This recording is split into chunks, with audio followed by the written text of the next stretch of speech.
wasn't his girlfriend. I wasn't his friend. You were too old for him. I was not only too old, but... They said the files would change everything, and in a way, they did. Because when certain names began trending again, it wasn't just about what was written in those documents. It was about how people reacted. And when Whoopi Goldberg finally responded, the conversation didn't end. It got bigger. Oh, please, please, I'm begging you. Whoopi Goldberg needs your jet to go to Monaco. In recent months, renewed public attention around the case of Jeffrey Epstein has brought old records back into the spotlight. Documents, flight logs, archived emails, material that had been discussed before but is now being revisited by a new wave of online audiences. And as expected, when those discussions resurface, so do the names. One of those names was Whoopi Goldberg. But what actually connects her to the story?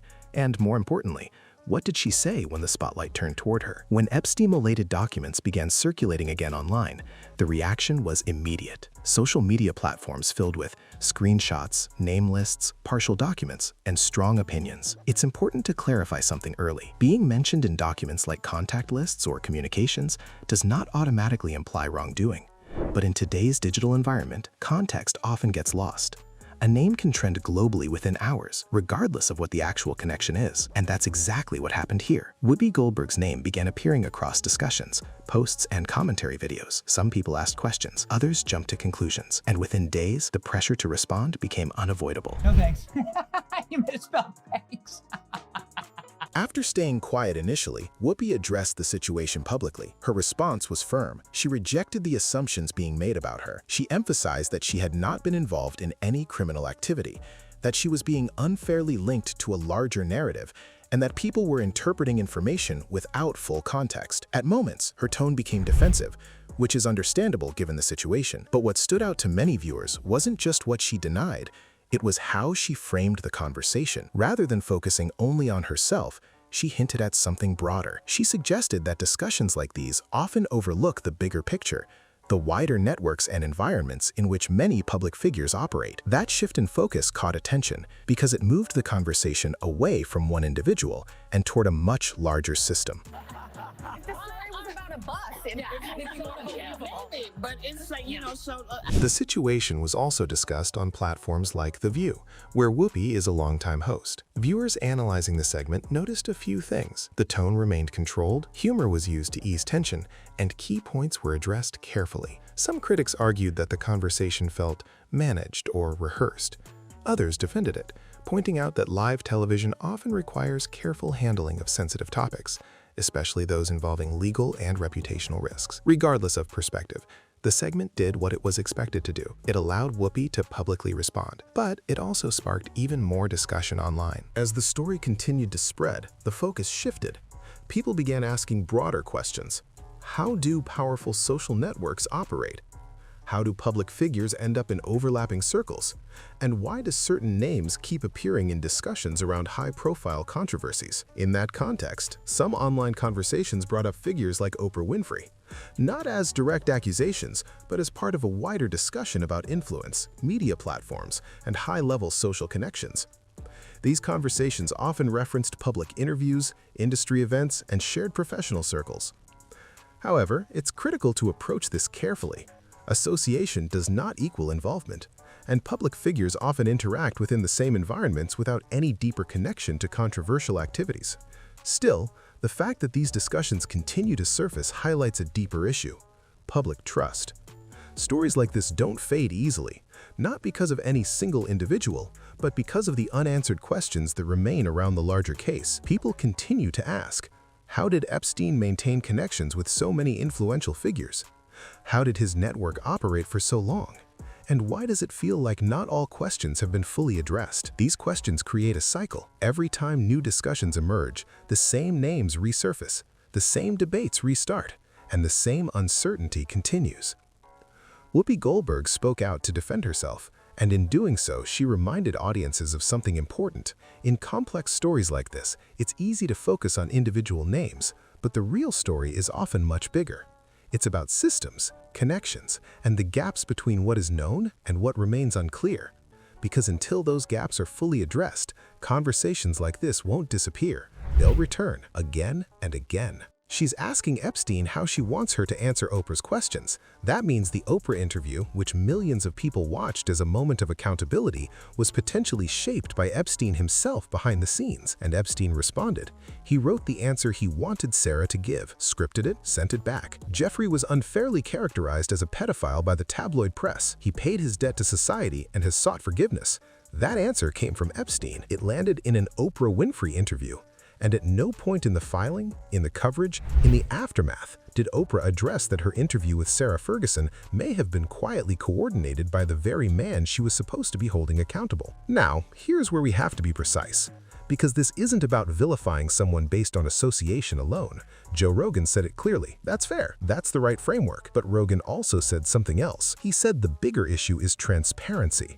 Why do the same powerful names keep appearing around one of the darkest scandals in modern history? Why does it feel like the truth is still incomplete? And when you apply that framework to Oprah specifically, the pattern becomes harder to dismiss as coincidence. Harvey Weinstein. For years, Oprah was publicly warm toward him. Red carpets, industry events, the kind of proximity that, in retrospect, raises uncomfortable questions about what was known and when. Singer Seal was direct about it, and you have been part of the problem for decades, but suddenly they all think you are the solution. R. Kelly, Diddy, Harvey Weinstein. And now the Epstein adjacency through the Sarah Ferguson email, each one individually explainable, each one together, a pattern that serious people are no longer willing to ignore. And then there's the question of what Oprah's proximity actually did for these men, because Epstein wasn't just collecting famous friends for the social thrill of it. According to the documents and testimony detailed in the files, Epstein was engaged in deliberate reputation laundering after his 2008 arrest. That's the mechanism. That's how it worked. You attach yourself to credibility. You use trust as a shield. And in that context, the Sarah Ferguson email isn't just a diplomatic awkwardness. It's a documented example of Epstein's network reaching directly into Oprah's platform and shaping the narrative from the inside. Whoopi knew she was adjacent, but Oprah's adjacency runs deeper, more documented, more structural, and far less discussed. Here's something worth sitting with. Dave Chappelle walked away from $50 million, and people called him crazy. At the time, Oprah's reaction to Chappelle's departure was to amplify the narrative that he was unstable, that he'd made a mistake, that he'd thrown something away he'd never get back. It fit the script perfectly. Because when someone refuses the money and walks out of the system needs everyone else to believe that person is the problem. Now, people are looking back at that moment with completely different eyes. Because Chappelle didn't just walk away from a contract, he walked away from an ecosystem. And Oprah, consciously or not, was part of the machinery that tried to make him look foolish for doing it. Meanwhile, Whoopi Goldberg sat on that View panel for 2 weeks, saying nothing. And when she finally spoke, scripted, lawyered up, bus jokes ready, she said something that couldn't be fully scripted away. She said she wasn't the only one in those rooms. She said the real attention should go elsewhere. She said there are people far more embedded in this story than she ever was. She didn't say Oprah's name out loud. She didn't have to. But Trump is on the list 38,000 times. Well, I'm getting dragged. She's deflecting upward and sideways simultaneously, pointing at Trump with one hand, gesturing vaguely at other powerful figures with the other. But the documented record, the Sarah Ferguson email, the coordinated interview, the repeated appearance of Oprah's world alongside Epstein's network keeps pulling the conversation back to the same place. Jeffrey Epstein was dead before he could talk, but according to FBI records included in the newly released documents, he was close, very close. On July 29, 2019, his lawyers and the federal prosecutors in this case, in very general terms, discussed the possibility of a resolution of the case and the possibility of the defendant's cooperation. He was going to name names. That's what cooperation means in a federal case of that magnitude. You don't offer cooperation to avoid discussing minor details. You offer cooperation when you have information about other people, significant people, people whose exposure would matter enough to reduce your own sentence.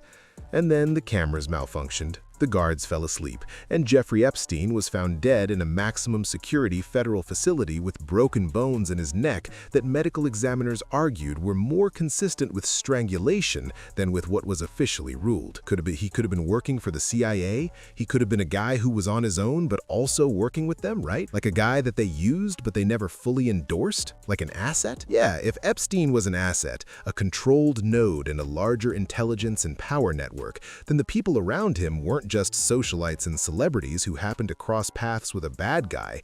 They were potentially part of a system designed to keep certain information moving, certain people protected, and certain truths permanently out of reach. Whoopi Goldberg panicked when her name came up because she understood, at least partially, what proximity to that system implies. And in her panic, she gestured towards something bigger than herself, something she was adjacent to but not central to, a world she attended but didn't architect, a world that Oprah Winfrey helped make looked normal. Whoopi's agent begged for a jet. Epstein said no. Whoopi's name appeared 24 times. She went on television with scripted jokes and a lawyer's note and tried to make it go away. And in doing so, she accidentally confirmed what a lot of people already suspected, that she wasn't operating alone in these circles, that there were people above her in that ecosystem, people with more access, more influence, and more to lose. The Sarah Ferguson email is real.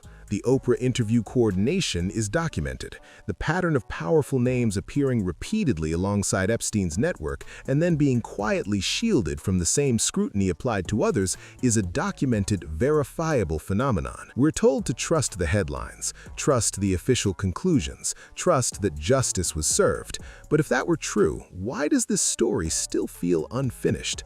Why does it still feel unfinished? Because the files keep pointing at rooms full of powerful people, and the most powerful people in those rooms have the most sophisticated tools for making sure their names stay out of the headline. Whoopi Goldberg's name is in the headline, and she's furious about it. But listen carefully to what she said when she was furious. Listen to where she pointed. Listen to what she implied about who else was there, who else attended, who else moved through those spaces with far more comfort and far more cover than she ever had. The monster, she says, is hiding, and the hiding place, if you follow the documents, follow the emails, follow the coordinated interviews and the reputation laundering and the human shields, looks a lot like the most trusted brand in American media. That's not a conclusion. That's a question, and it's one that nobody on daytime television is going to ask themselves, but we just did.